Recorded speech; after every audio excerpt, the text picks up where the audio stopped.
महादेव, शिव, भगवान, शंकर,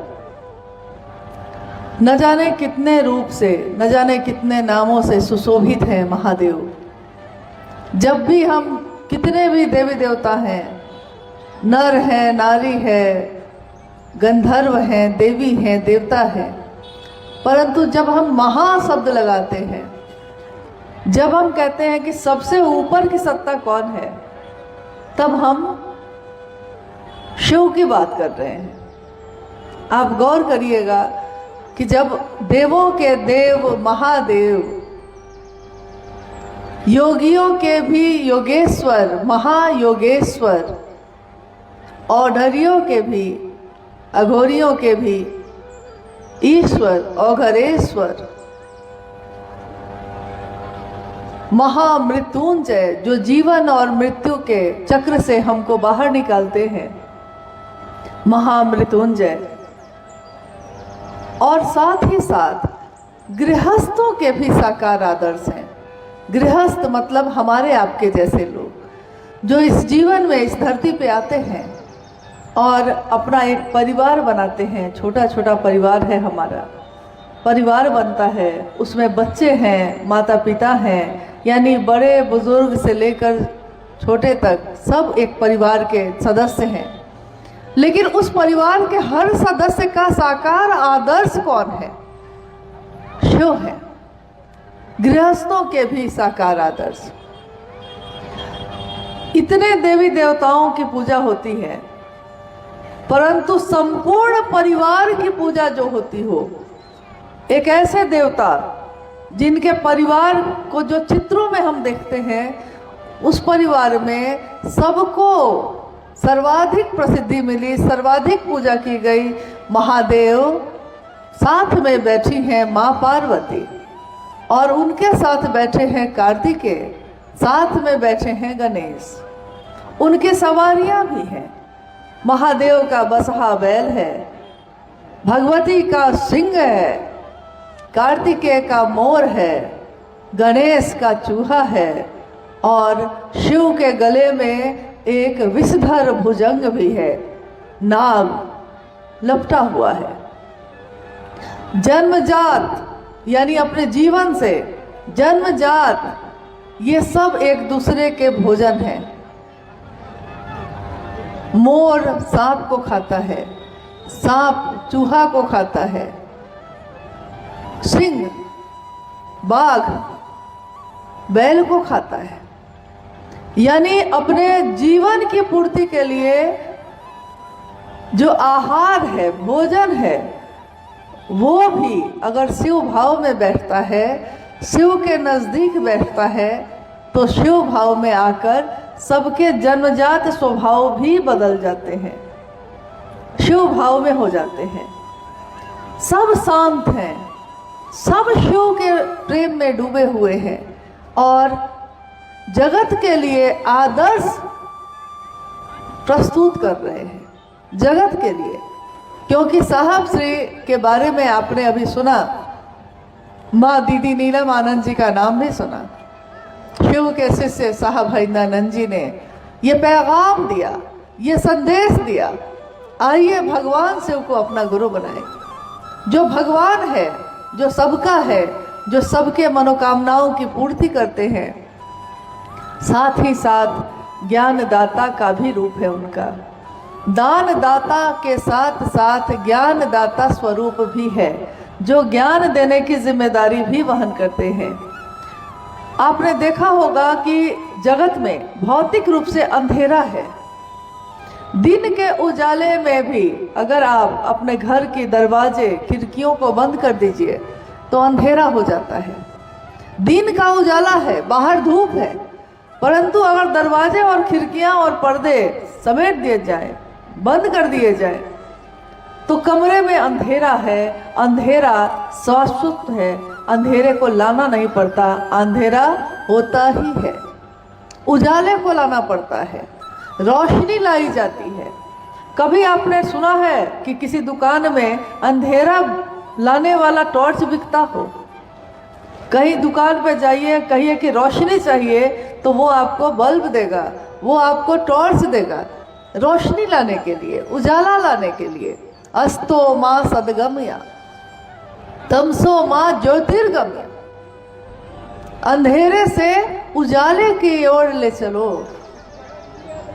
मेरा जीवन ऊर्ध्वमुखी हो, मेरा जीवन परिमार्जित हो, इसकी कामना करते हैं सब। और भौतिक रूप से आज मानव के मन में, जगत के जो मानव हैं उनके मन में अंधेरा छाया है। तो घर के अंधेरे को दूर करने के लिए आप रोशनी ला सकते हैं, आप दिया जला सकते हैं, बल्ब जला सकते हैं, बहुत तरीके हैं रोशनी लाने के, उसका उपाय कर सकते हैं। परंतु अगर मन में अंधेरा हो, मन अंधेरे में डूब जाए, मन में रोशनी की कोई किरण ना दिखे, तो उसके लिए क्या उपाय है? वो बल्ब से तो दूर नहीं होगा, वो टॉर्च से दूर नहीं होगा अंधेरा। मन का अंधेरा, मन में जब तक रोशनी नहीं आएगी, मन में जब तक उजाला नहीं होगा, तब तक मन में उजियारा नहीं छाएगा, मन में रोशनी नहीं होगी। एक गीत है कि तेरा मन दर्पण कहलाए, भले बुरे सारे कर्मों को देखे और दिखाए। देखो इस उजले दर्पण में धूल न जमने पाए। मेरा आपका मन ही दर्पण है जो दिखाता है कि हमने अच्छा क्या किया, हमने बुरा क्या किया। और उसी दर्पण से हम अपने आप को भी देख पाते हैं। इसमें धूल अगर जम गई तो दर्पण तो है, आईना तो है, परंतु अगर उस आईने पे धूल जमी होगी तो हमको अपना चेहरा भी दिखाई नहीं देगा। अपने को देखने की बात है। हम दूसरों को देखते रहते हैं, दूसरों को देखते देखते अपनी तरफ देखना भूल जाते हैं। दूसरों को देखने में अपनी यात्रा भूल जाती है। सुबह से शाम तक हम सबकी चिंता करते हैं, सबकी व्यवस्था करते हैं, परंतु अगर अपने तरफ देखना पड़े तो आप याद कीजिए कि सुबह से रात तक में आपने अपने बारे में कब सोचा, मुझको क्या पसंद है, मुझको क्या काम है, मैं इस जीवन में क्यों आया। आध्यात्म यानी खुद की खोज, स्वयं की खोज। मैं कौन हूँ, कहाँ से आया, कहाँ को जाऊँगा, किस कारण आया, आखिर ये जन्म मेरा हुआ, ये जन्म हुआ किस अर्थ का हो, समझो जिसमें कुछ व्यर्थ न हो। ये जन्म हुआ किस कारण से, इसका अर्थ क्या है। तो इस जन्म के लिए, अपने की खोज के लिए गुरु की आवश्यकता होती है। कोई भी गुरु अपने शिष्य को सही रास्ता दिखाते हैं।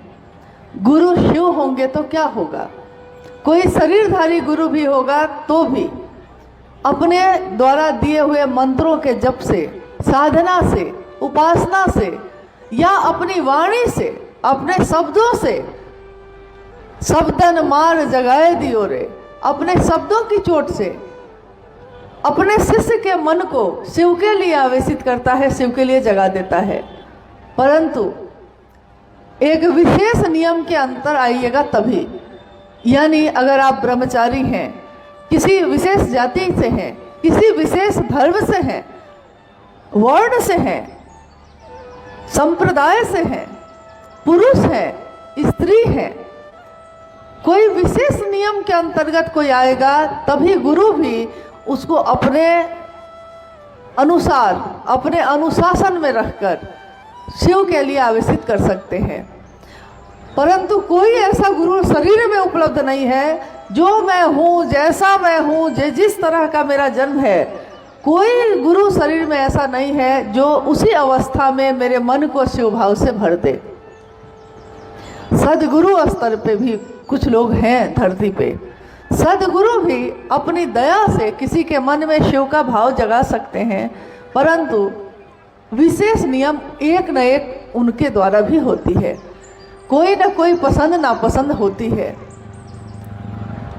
एक ही सत्ता, एक ही गुरु ऐसे है जो जगत गुरु शिव की कुर्सी पे बैठे हैं। जगत गुरु शिव, जगत गुरु की कुर्सी पे बैठे शिव, हम चाहे किसी जाति के हों, किसी धर्म के हों, किसी संप्रदाय के हों, पुरुष हों, स्त्री हों, अमीर हों, गरीब हों, पापी हो, पुण्यात्मा हो, हम चाहे जैसे हो, उसी अवस्था में निविड़ अंधकार में परिचेतना को भी खींचकर रोशनी की तरफ ले आते हैं और शिव भाव का प्रवेश कराते हैं मात्र अपनी दया से। शिव भी अपनी दया से किसी शिष्य को शिव बनाते हैं। इस कालखंड में, इस कलयुग में, क्योंकि जब कभी आया सतयुग आया, कभी द्वापर युग आया, कभी त्रेता युग आया, आज कलयुग है। इस कलयुग में एक ऐसे व्यक्ति का जन्म हुआ जिनको हम लोग साहब हरिंद्रानंद जी कहते हैं। आज वो शरीर में उपलब्ध नहीं है, परंतु उनकी सोच, उनका संदेश हर पल एक नए व्यक्ति के हृदय में प्रवेश कर रहा है और उनका संदेश है, आइए भगवान शिव को अपना गुरु बनाएं। शिव मेरे गुरु हैं, आपके गुरु भी हो सकते हैं। उन्होंने शिव शिष्य बनने के लिए 3 सूत्रों का प्रतिपादन किया। शिव का शिष्य बनने के लिए मान लीजिए कोई गुरु होगा और उसका शिष्य बनना है तो कोई ना कोई नियम होगा, कोई ना कोई पद्धति होगी। महादेव आज नए में गुरु नहीं बन गए। महादेव तो सदियों से, जब से ये सृष्टि है तो महादेव महादेव हैं। महादेव के अनेक रूप हैं और उस रूप में एक जगत गुरु का भी रूप है। तो सृष्टि है, उसके पहले से ही महादेव गुरु हैं। परंतु सृष्टि के पैदा होने पे, जिनकी इच्छा से ये सृष्टि पैदा हुई, जिनकी इच्छा हुई कि एको हम बहुत से हम, जो महादेव की इच्छा थी तो एक से वो अनेक होते चले गए। उन तरंगों में ताकत थी, शक्ति थी, एक से अनेक, यानी कि सृष्टि बनती चली गई। आकाश बना, हवा बनी, अग्नि बनी, जल बना, पृथ्वी बनी, बनती ही चली गई। और कण कण में शिव की उपस्थिति है, क्योंकि ये उनकी ही इच्छा का प्रतिफल है दुनिया। इसलिए दुनिया के कण कण में महादेव हैं, कंकर कंकर में शंकर हैं। और इस दुनिया में धरती पे रहने वाले हर व्यक्ति के दिल में भी वो शिव है, जन्मजात है। जिस तरह हमारे दिल में, हमारे हृदय में, हमारे मन में पति का भाव सोया रहता है, पत्नी का भाव सोया रहता है, माता का भाव, पिता का भाव सोया रहता है, उसी तरह हमारे मन में शिष्य का भाव भी सोया है। जब शादी होती है, जब विवाह होता है तो पत्नी का भाव प्रकट हो जाता है। जब हमको कोई कहता है कि आप माता बनने वाली हैं तो मेरे मन में माँ का भाव प्रकट हो जाता है। उसी तरह जिस दिन हम महादेव को गुरु मानते हैं, हमारे मन में शिष्य का भाव भी प्रकट हो जाता है। शिष्य का भाव कहीं से लाना नहीं पड़ता, ये हमारे आपके मन में ही है। जैसे ही कोई घोषणा करता है, जैसे ही कोई कहता है कि आज से और अभी से इन्होंने महेश्वर शिव को अपना गुरु बनाया है, वैसे ही मेरे मन में शिष्य का भाव प्रकट होने लगता है। ये विचार जैसे ही प्रवेश करता है और जैसे ही सामने वाला कहता है जागा जागा महादेव, तो हमारे मन में शिष्य का भाव प्रकट हो जाता है, जो विचारों में पैदा हुआ था लेकिन दिल में प्रवेश करता है। दिमाग में पैदा हुई चीज़ दिल में प्रवेश करती है और दिल में जब कोई बात प्रवेश कर जाती है तो रिश्ता दिल का हो जाता है। जब हम व्यापार करते हैं, जब हम खरीद और बिक्री करते हैं तो हमारे मन में दिमाग भारी होता है, क्योंकि वहाँ पे व्यापार है, खरीद और बिक्री है, तो दिमाग काम करता है। परंतु अगर कोई मेरा अपना होता है तो मेरा दिल काम करता है, और दिल जब काम करता है तो रिश्ता अपना हो जाता है, मेरा हो जाता है। मेरा भाई, मेरे मेरी माँ, मेरे पिता, मेरा पति, मेरा घर, मेरा सामान, मेरे खेत, यानी जिस भी सामान के साथ मेरा शब्द जुड़ा है उसके लिए हमको परवाह होती है। दुकान में वही चीज़ है तो हम उसकी परवाह नहीं करते, परंतु अगर चंद पैसे देकर खरीद लेते हैं तो धीरे धीरे उस व्यक्ति के मन में उस सामान के लिए परवाह पैदा हो जाती है। कपड़ा दुकान से खरीद लिया तो अब ये मेरा कपड़ा है, अब ये मेरी साड़ी है, परंतु दुकान में था तो दुकान का था। उसके फटने से, उसके जलने से हमको कोई फर्क नहीं पड़ता। अब अगर फटेगा तो मन घोर होगा। और उसी मन में साहब श्री हईनानंद जी ने शिव को अपना गुरु बनाने की बात कही। तो पहला सूत्र उन्होंने दिया कि मन ही मन की गति सबसे तेज होती है, तो मन ही मन अपने गुरु शिव से कहिए, हे शिव आप मेरे गुरु हैं, मैं आपका शिष्य हूँ, मुझ शिष्य पर दया कर दीजिए। हे शिव आप महादेव हैं, आप भगवान हैं, आप उमा के पति हैं, आप सबके हैं, परंतु हे शिव आप मेरे गुरु हैं। मेरे यानी सिर्फ मेरी बात हो रही है। ये मेरे भाई हैं, ये मेरे माँ हैं, तो ये मेरे गुरु हैं, ये मेरे भगवान भी हैं, परंतु मेरे गुरु भी हैं। और याद रखिएगा, ज्ञान एक ऐसी चीज़ है, जब तक कोई लेना ना चाहे जबरदस्ती कोई दे नहीं सकता। मेरे घर में अगर मेरी माँ बहुत सुंदर भोजन बनाती है, बहुत सुंदर खाना बनाती है, लेकिन मैं उनसे सीखना ना चाहूँ तो वो मुझको ज़बरदस्ती सिखा नहीं सकती। कोई स्वेटर बुनना जानता है, बहुत अच्छा स्वेटर बुनता है, लेकिन कोई सीखना ना चाहे तो स्वेटर आप किसी को दे सकते हैं। स्वेटर बनाने का गुण जब तक वो सीखना नहीं चाहेगा आप नहीं दे सकते। खेत अपने बेटा को बांट सकते हैं, परंतु खेत में खेती करने का ज्ञान अगर वो लेना ना चाहे तो आप जबरदस्ती नहीं दे सकते। ज्ञान मन ग्रहण करता है। खेती करने का ज्ञान भी किसी का मन ही सीखेगा। आपने गौर किया होगा कि आपके हमारे घर में बच्चा जब पढ़ने बैठता है तो वो किताब लेकर बैठता है, कॉपी और कलम उसके हाथ में होती है, और किताब कॉपी कलम लेकर बैठा हुआ बच्चा का मन अगर वहाँ नहीं टिका तो वो 2 घंटे से बैठा है, परंतु उसको एक लाइन भी याद नहीं होगा, कुछ भी याद नहीं होगा, क्योंकि उसका मन ही नहीं उन्मुख है। मन उस ज्ञान को लेने के लिए तैयार नहीं है, मन दूसरी तरफ भटक रहा है। तो 2 घंटा बैठकर पढ़ने वाले बच्चे के मन में भी कोई ज्ञान नहीं आएगा, वो वैसे ही उठ जाएगा, परीक्षा में बैठेगा, कुछ लिख नहीं पाएगा।